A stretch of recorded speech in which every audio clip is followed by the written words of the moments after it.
तर कतारमा तपाईलाई त पहिल्यै जेलर बनाए क्या हात बाँधेर पठाएर त किन होला जतै नि हात उहार्न पर्ने त्यही भएर एकैचोटि बाँधेपछि ल त लाउन। खोलिँदैन त्यही भएर यसपालिको मत हेर्नुहोस् ल नदेखाउनु यसपालिको मत मलाई दिनु होला जसरी नि यसपालि मैले जितेँ भने काया पलट गर्छु काया पलट पृथ्वी नै उल्टो बनाउनु हुने हो किन त होइन होइन उल्टो नै बनाइदिन्छु म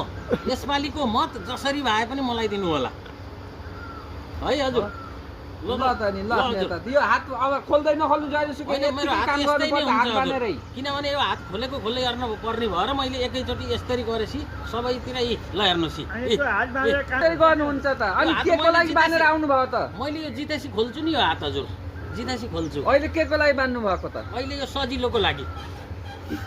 हात बाँधेर कसरी सजिलो भयो के हामीलाई नमस्कार गर्न हजुरहरूलाई नमस्ते गर्न म अब फेरि 5 वर्षमा पनि म आउनेछु जितेर मेरो जित निश्चित छ त्यसमा हात बाँधेरै आउनु होला नेताज्यूलाई अहिलेलाई बाई बाई बाई बाई